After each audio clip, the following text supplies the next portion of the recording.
Alexis, qui savait résolument où s'installer, pas hésité, n'a jamais même regardé la banquette, direct sur le X. Monsieur, vous êtes prêt? En plein ça. En plein ça, mon grand. Bistro Brain. Oui. Bistro Brain, d'abord, vous êtes de l'Université de Sherbrooke. En plein ça. Ça fait 2 en plein ça. Il nous reste. Suivez bien. C'est bon. On va avoir du temps après cette entrevue. Le Bistro Brain, c'est des 5 à 7 pour favoriser la vulgarisation. Vous avez une méthode, je disais tout à l'heure que nos entrevues, c'est un peu comme du speed dating, mais vous, ce que vous faites, c'est presque du speed teaching, parce que c'est des petites et courtes présentations que vous offrez. Oui, exactement. C'est sous forme de 5 à 7, comme tu l'as dit. Ça rassemble de tous les horizons. C'est la mission première de Bistro Brain, c'est de rendre accessible à la population générale le savoir qui est créé par la recherche en région, principalement à Sherbrooke.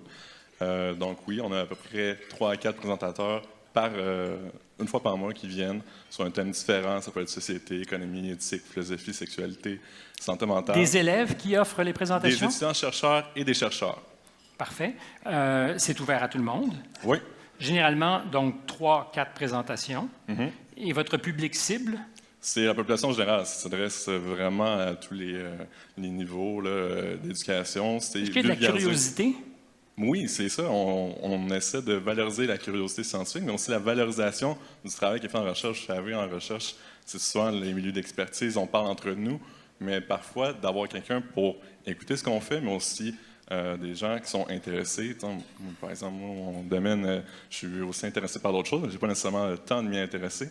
Donc, on fait ça pour que ça soit accessible à tout le monde. Et par curiosité, ton domaine à toi d'expertise? La santé mentale, la recherche santé mentale. La recherche sentimentale, c'est ce que Non, en santé mentale. Ah, d'accord. Pardon.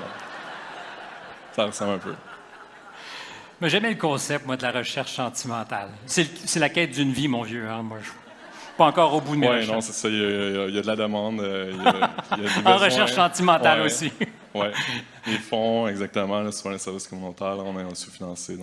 Et dans ces présentations, est-ce que tu as l'impression que les gens qui viennent vous écouter viennent pour un élément en particulier, c'est-à-dire, ils disent, on va parler de santé mentale, je vais y aller, ou au contraire, c'est une espèce de curiosité de l'homme ou de la femme de la Renaissance, c'est-à-dire, je veux en savoir un max. Oui, bien, je pense que d'office, a priori, les gens qui sont là sont curieux. Ça, c'est indéniable. C'est les autres qu'il faut aller chercher. Ensuite de ça, c'est sûr qu'on a des thèmes mensuels qui sont affichés en gros, donc souvent, par exemple, je donne des sujets comme la sexualité avec plus de gens.